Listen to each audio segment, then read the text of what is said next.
Ok, donc on continue. On est sur nos histoires de tests. Donc j'avais fait une petite pause, alors j'aurais peut-être dû continuer, mais c'est pas grave. On va faire un petit exemple numérique pour essayer de mieux comprendre le fonctionnement des tests. Donc pour le moment, on l'avait fait sur des données simulées. Là, on va travailler sur des vraies données.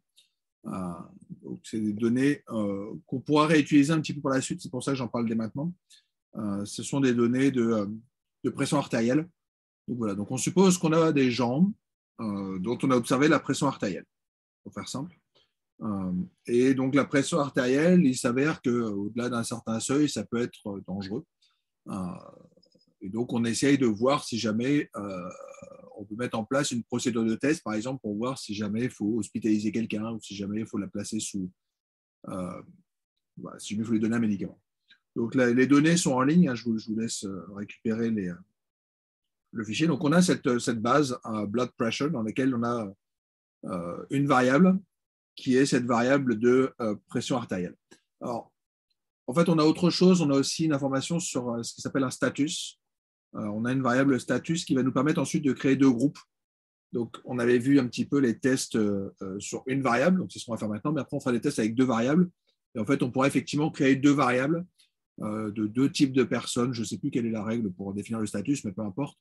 On va essayer de voir est-ce que la pression elle est la même dans les deux groupes, par exemple. Ce genre de choses. Okay, donc, on est vraiment dans le premier cas où j'essaie juste de me demander est-ce que, donc on va essayer de traduire ici, donc alors, je reviens sur le début.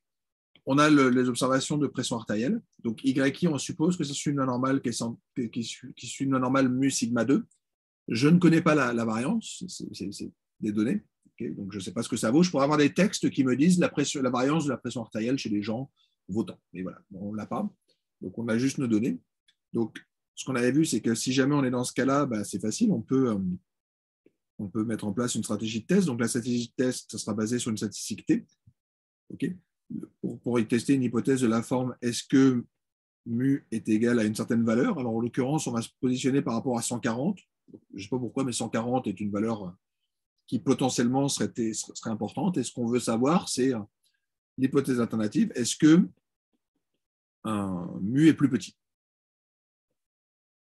Okay, donc, on est sur la forme de alternative égale less. Donc, est-ce qu'on vaut 140 ou est-ce qu'on est plus petit? Donc, la statistique de test, je vous rappelle, c'est un racine carrée de n, la moyenne observée moins 140 divisé par l'écart type. Okay, et si H0 était vrai, cette chose-là devrait suivre une de student à n-1 degré de liberté. Alors, on a 55 observations dans la base. Okay, donc, on le voit avec les degrés de liberté. Donc, les degrés de liberté, c'est ce n-1.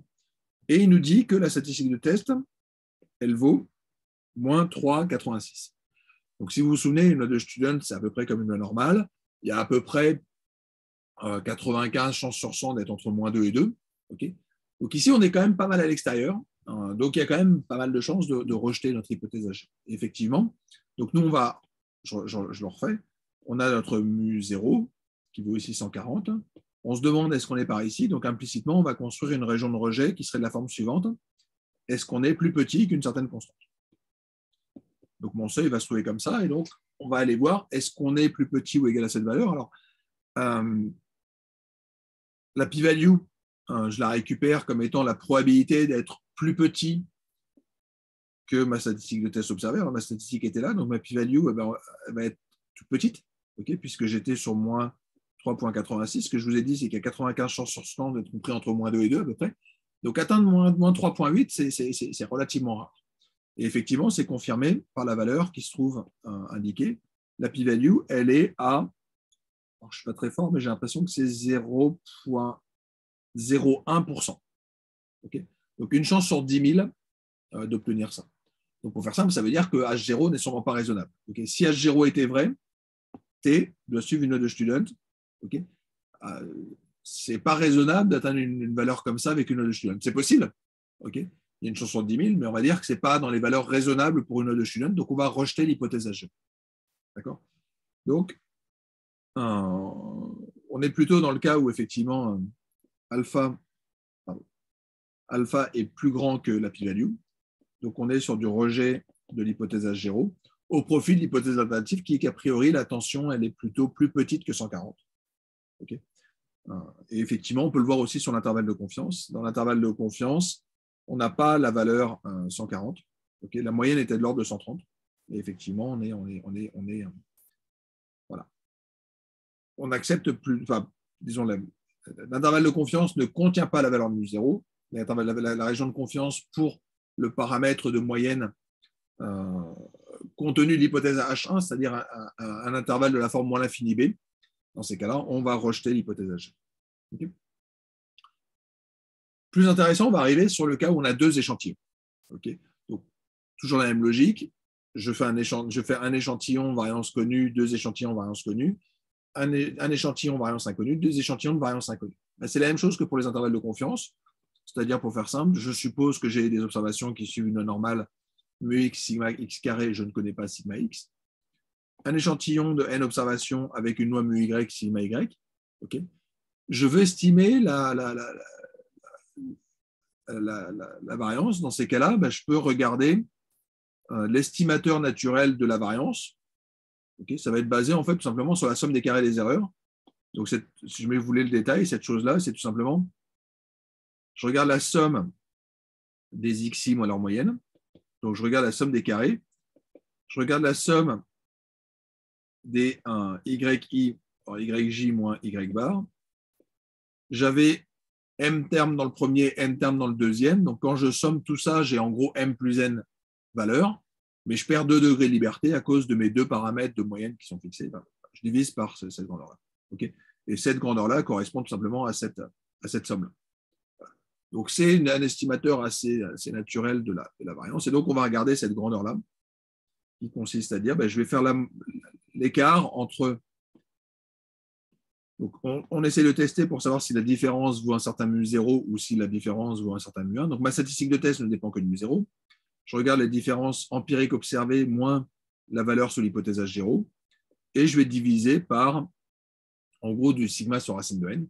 Donc, le sigma, je vais le corriger avec ça. Et le racine de n, ça va être cette grandeur. On va l'accepter parce que on n'est pas là pour faire trop de calculs. Je suis là pour vous donner un peu des méthodes. Okay. Et donc, on arrive à notre écriture du test classique. Donc, on a notre statistique de test. Donc, ça, c'est basé uniquement sur le fait que comme j'ai mon H0, j'ai ma statistique de test. Maintenant, j'ai ma décision. Ma décision va dépendre de mu1. Si jamais je veux savoir si jamais l'écart a augmenté, dans ces cas-là, je vais rejeter dès lors que Z est trop grand. Okay. Et si jamais je me demande si l'écart a baissé, dans ces cas-là, je vais le rejeter dès lors que la statistique de test est trop petite. Et petite comment par rapport à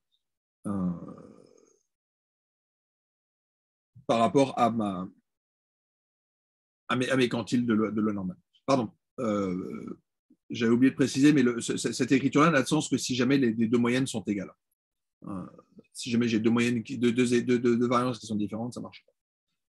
Et en fait, c'est ce qu'on va supposer ici. Donc, effectivement, je suppose que mes deux échantillons sont de même variance, mais qui n'est pas connue. Donc, en gros, on mesure les mêmes choses, en fait. C'est ça que ça veut dire. C'est juste qu'on a eu un décalage. Donc, au lieu d'avoir une loi normale qui était ici, j'ai une loi normale qui est là, mais j'ai la même variance. OK. Donc, je veux tester pour savoir si les moyennes sont les mêmes, versus dans ma population X, j'ai une moyenne qui est plus petite que la population Y. Okay. Donc, je ne suis pas sur un test bilatéral, je suis vraiment sur un test unilatéral. Ben, dans ces cas-là, on fait un t-test. J'ai deux échantillons, X, Y. Je teste pour savoir si mu est égal à 0 et l'alternative, c'est qu'on est plus petit. Okay. Ben, dans ces cas-là, ma statistique de test, on la connaît, hein, c'est celle qui vient d'être présentée juste auparavant. C'est donc quelque chose de la forme x bar moins y bar moins 0. Et on va diviser ça par S, et puis j'ai ma racine carrée de 1 sur M plus 1 sur M. Okay. Donc ça, c'est ma statistique de test T. Okay. Mes degrés de liberté, ils sont indiqués ici. Alors en l'occurrence, ici, c'est un petit peu plus tordu, parce qu'en fait, je ne suppose pas que j'ai l'égalité entre mes variances, mais peu importe. Et je récupère ma p-value qui est à 35%. D'accord.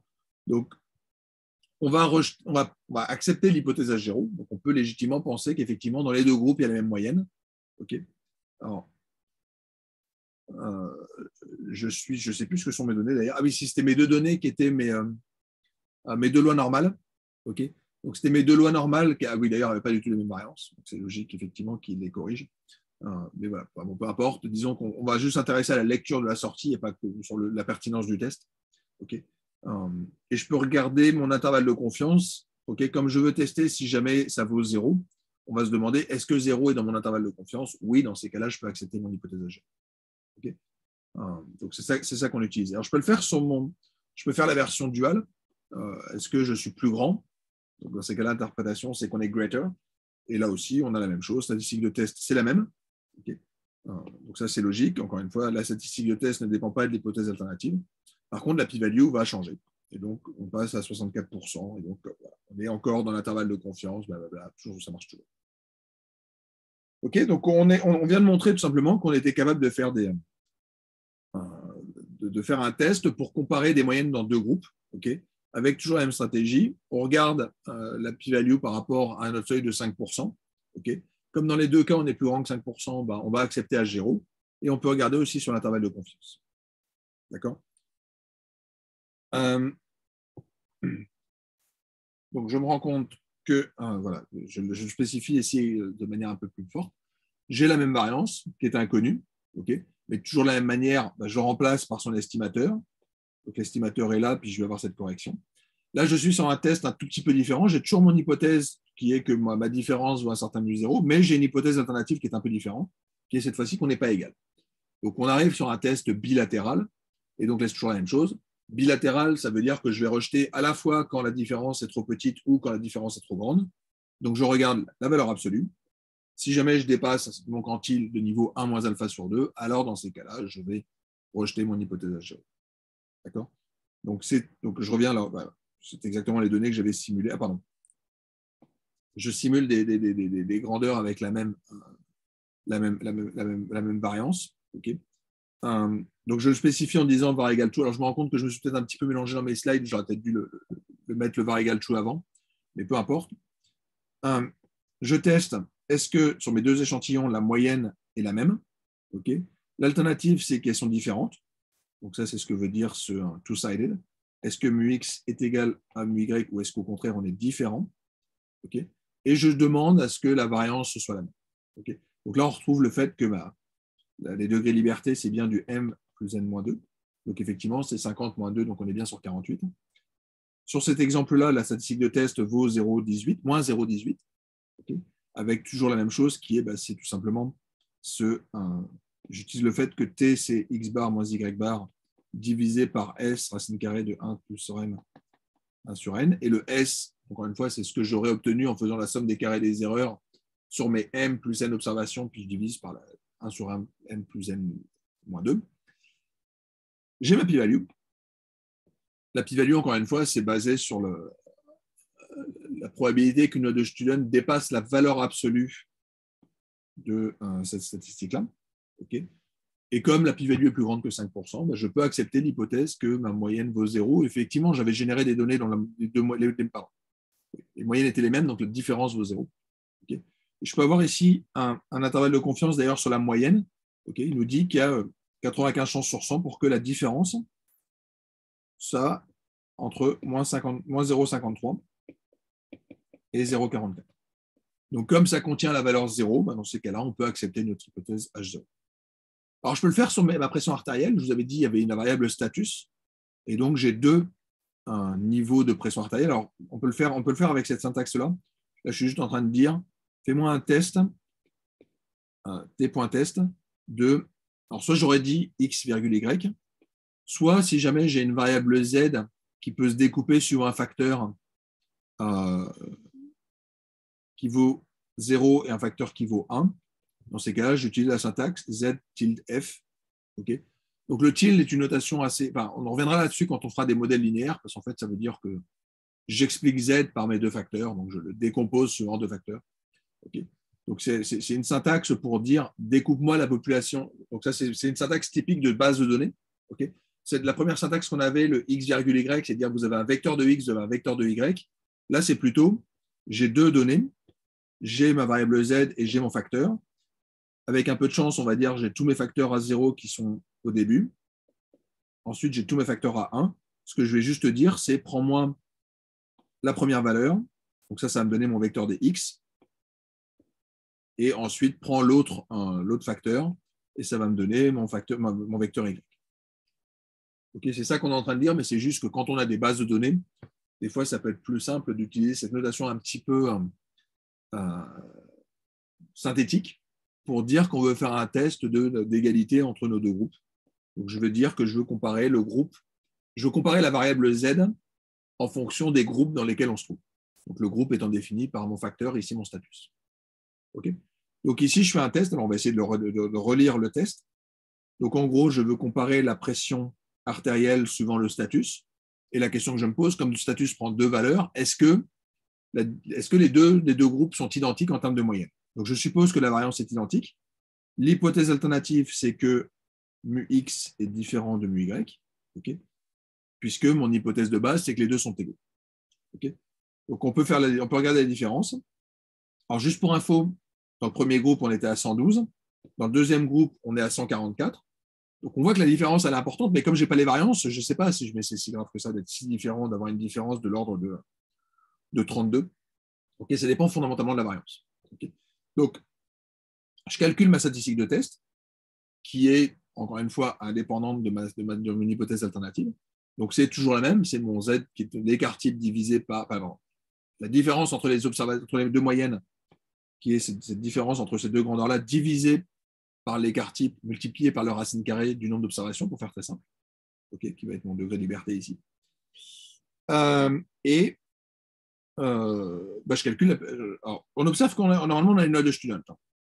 Avoir moins 10 avec une loi de Student, il ne faut pas trop rêver, ça n'arrive jamais. Donc, effectivement, il me dit bien que ma p-value, elle est de l'ordre de 10-14. Donc, on est très en dessous de alpha qui vaut 5%. Donc, on va rejeter à 0. Donc, manifestement, les deux groupes ne contiennent pas du tout les mêmes genres de personnes. Okay, il y a manifestement un groupe qui fait de l'hypertension, un groupe qui fait peut-être de l'hypotension. Enfin, je ne sais pas quel est le niveau standard, mais en tout cas, il y a un groupe qui a une tension beaucoup plus élevée que l'autre. Et c'est ce que nous dit notre test. En tout cas, on ne peut pas les accepter comme étant égaux. Okay, l'hypothèse alternative étant qu'ils sont différents, on va préférer dire qu'ils sont différents. D'accord? Donc, c'est clairement ce qui est dit ici. Je peux le vérifier sur l'intervalle de confiance. L'intervalle de confiance, c'est quelque chose de la forme moins 37, moins 25. 0 n'est pas du tout dedans. Okay, donc, on va rejeter l'hypothèse H0. D'accord? Donc, je peux le faire ici, donc en ne supposant plus que j'ai la même variance. Okay, donc, je supprime l'option qui était ici, le var égale true, var.equal égale true.